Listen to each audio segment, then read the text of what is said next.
Hoppe Hour do not represent Cox Media Group or its sponsoring. Anything you hear may and will be used against you. Thank you. All security! What's up? This is Hoppe Hour. I am your host, Ryan Hoppe, and you can see him all this weekend at Side Splitters Comedy Club in Tampa Bay. On the phone line is comedian Dale Jones. What's up, dude? Hey, I just woke up. What's up? Dude, I literally just woke up too, man. How was your show last night? How was everything at Side Splitters Comedy Club? They were fun. It was really cool, man. We had people showed up. I had a bunch of regulars that had seen me before, and no, we had a blast. I always love it there. You know, hang out, hang at the bar, have a couple drinks, BS with everybody. It was a good time. What's the best part about the regulars that come out to your comedy shows? What's so good about them? They bring more people because they're like, you ain't gonna believe what this moron does. And they'll bring more people out to see me, and then when I see regular faces in the crowd, then it pushes me to I feel like I got to do something different. You know, I got to keep them entertained. Also, I don't want somebody walking out going, "Yeah, we saw that." So I'm constantly writing and trying to come up with new ideas and just keep everything fresh and going. You know, so I don't get bored too, because I get bored telling the same jokes. Do you ever read the crowd and try and figure out if that certain demographic of the crowd would like these jokes more than these other jokes you tell, or do you just be yourself each time you perform anywhere in general? I will read the crowd depending on where. Obviously, if I'm doing a corporate gig, I already know I need to edit and do these jokes and not these jokes. You know, but as far as the comedy club goes, I mean, they're all adults. They know what they're getting when they walk in the door. You know, unless it's a special circumstance, I just go up there and run and do my thing. You know, but as far as reading, I mean, like for a corporate or like I do family shows on the cruises, so obviously I got to edit that stuff. But other than that, I just kind of do like jokes. For years, I never knew how to read the crowd. People would come up and go, "You read them great." And I went, "I just did like jokes." So I don't know. Dude, it's weird, man, when people get so offended by comedy. I know that's a very cliche thing to ask, but I just don't get these people that go to these comedy clubs and they have their arms folded and they have this little frown on their face, and it's like you're going to see live comedy. You have to expect that it might get a little bit edgy, you know? Right.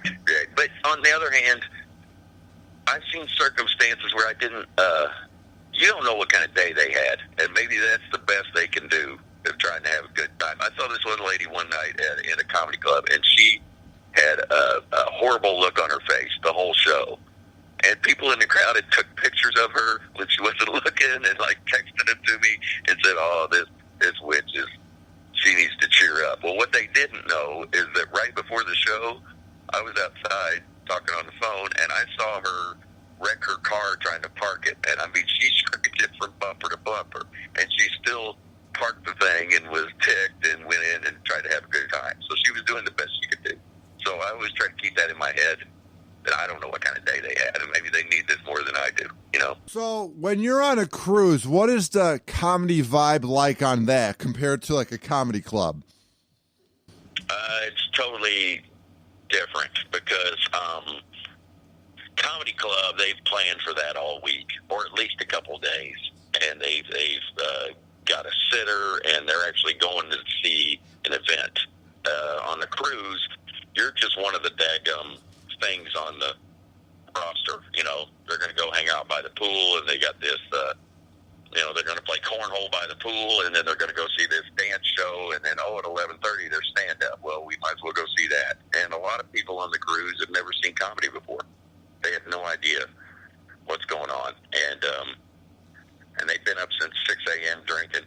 Right? And they've been out all day in the sunshine, and your show's like at 11:30, so sometimes they just fall asleep. So you just do your thing, and you kind of lick your wounds, and then you walk away. Some nights it's great. Other nights you're like, I should be driving a forklift. This is crazy.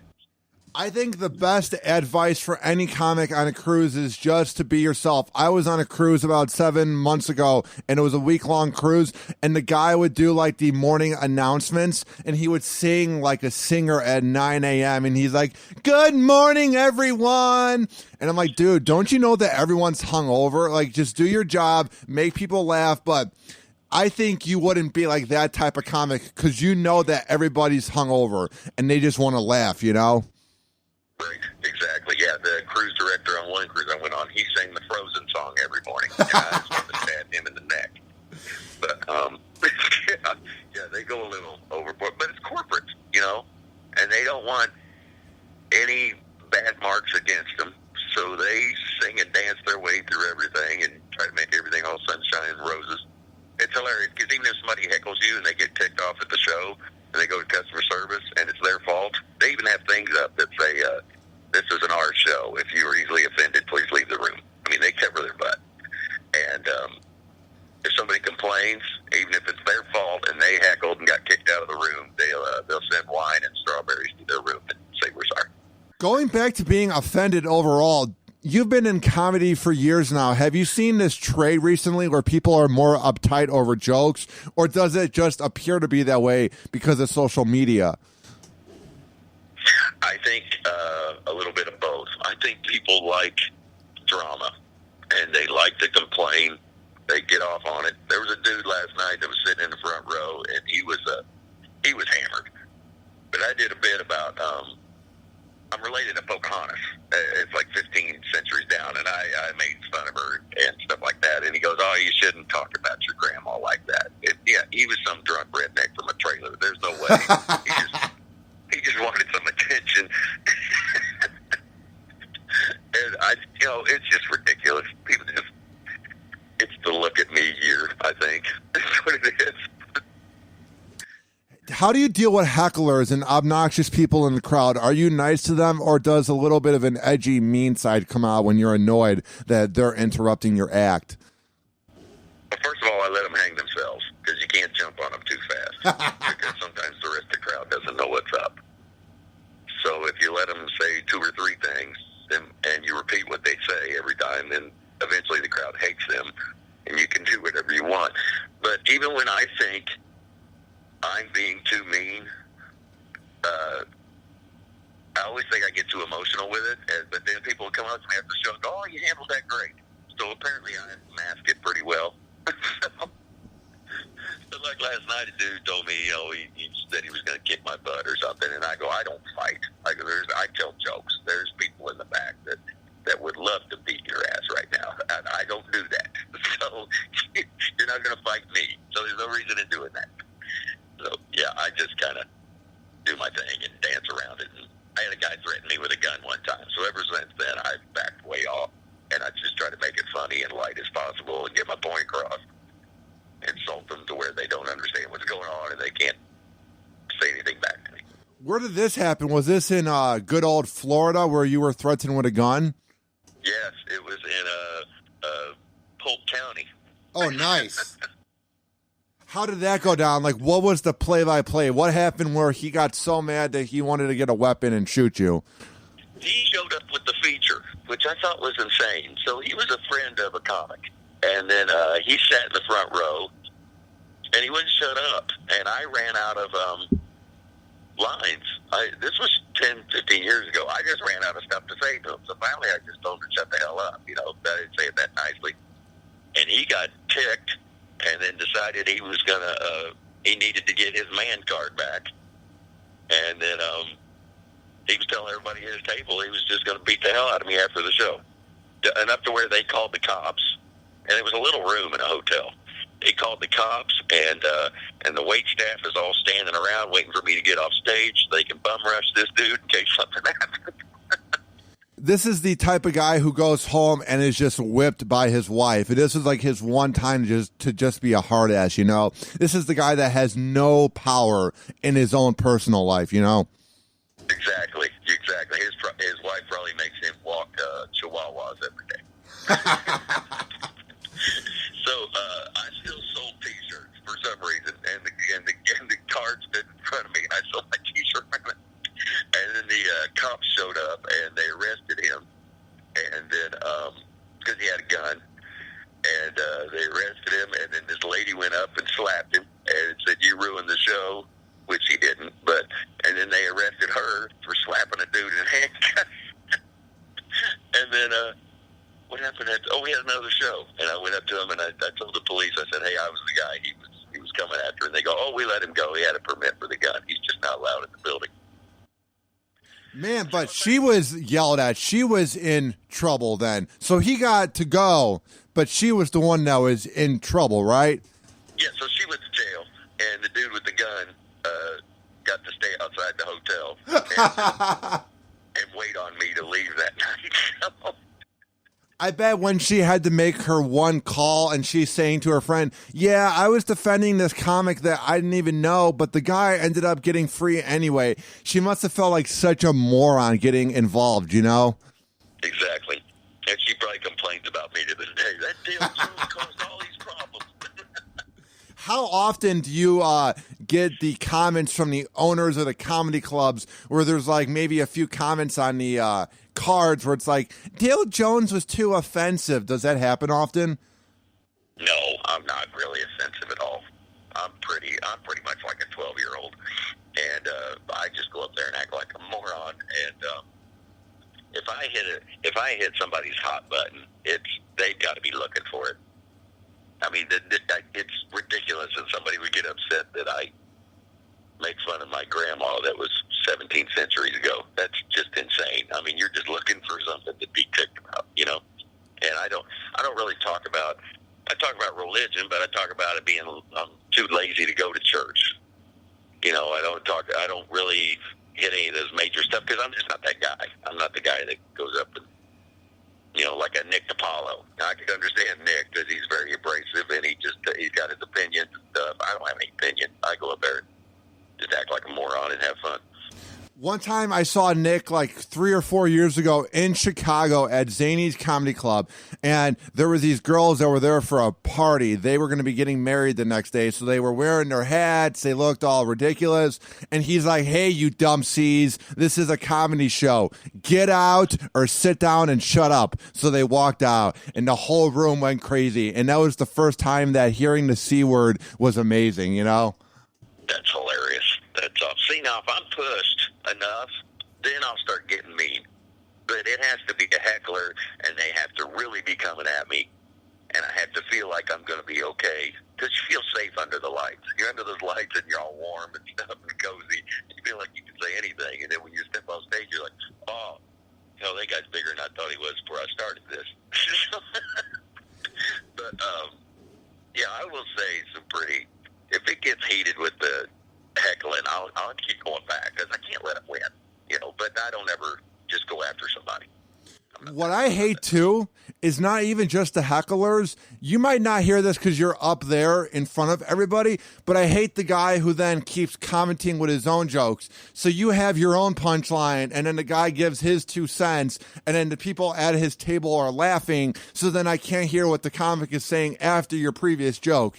To me, that's even more aggravating than a heckler, is when the person's trying to be like the comedian. That drives me nuts as a person that's paying to watch comedy, you know? Yeah, that and just 2 people in a full-out conversation, and they're not even paying attention. You can't even... You just have to stop that and go, what the hell are you doing? Yeah, that's even worse. I'd rather have them yelling at me than just saying little... Or when they're sitting down front, and they'll do the same thing. They'll sit down front, and they got a punchline they're just throwing to you.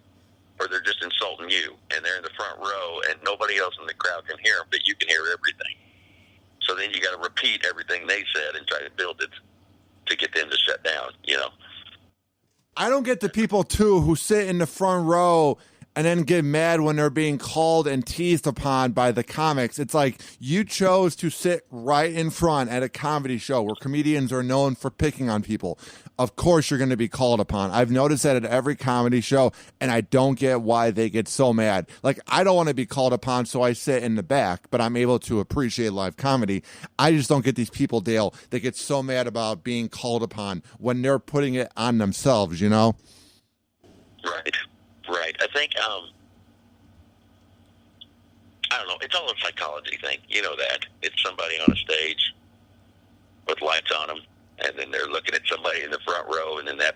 like maybe that person thinks they're better than them, and it's a whole mind thing. It's so ridiculous. And but I don't pick on anybody anyway. But I know exactly what you're talking about. There's some guys that just go after it.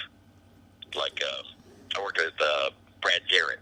Brad Garrett's whole show is like Don Rickles, and he just berates the whole front row. But it's freaking hilarious. And some of them get ticked off. I don't have any idea why. I kind of think it's an honor. You know, if somebody's just pointed you out and started doing stuff, it's like, oh, okay, I got stuff to work with, and I'm going to make you part of the show. I think that's kind of cool sometimes. Yeah, dude, if I could say that Brad Garrett or Don Rickles made fun of me at a comedy show, I would put that on my job resume under accolades. It'd be an honor to have Don Rickles make fun of me. Yeah, and Brad Garrett's definitely carried that torch. I don't know if you've ever seen it. He's got I worked his club in Vegas, and he goes out, and he's the opener. So he goes out and does 25 minutes. Not only is he a star, he does 25 minutes of Don Rickles crowd work. It just rips the room in half for 25 minutes. And then he goes, okay, let's keep this show going. Here's Dale. So why should people come see you this weekend? We know that you're not going to be very opinionated in an edgy way. You're going to be nice and friendly in a way, and you're not going to be mean like Brad Garrett or Don Rickles can be in a nice way. What is the reason why everyone should see Dale Jones this weekend? My show is all about forgetting everything and just having a damn blast. That's all. That's my whole focus. I go up and I just have fun, man. I talk about getting kicked off a Disney cruise. That's my whole closure. And it's all just goofy. Just forget everything for an hour. I used to work in a warehouse driving a forklift. I know what it's like 40 hours a week in a 110-degree hot box. You know, it's just go out and have fun. Have some drinks, chill out, bring your girl. I just go up and do my thing, man. And it's all just, and you can sit in the crowd and go, well, you know, at least I'm not as bad off as him. So, and it's all physical and one-liners. It's quick. It's fast-paced. And I try to have a punchline like every 5 to 7 seconds. So, and I do that for 45 minutes and then just boom, see you. Well, dude, I'm going to be at the show this weekend, so everybody should come out and see you, and I will be sure to say hi to you after the show at 7 p.m. So I'll be the tall, 6'9", awkward kid that says hi to you. Sounds good? Sounds great. Looking forward to it, brother. Hoppe Hour. Hoppe Hour.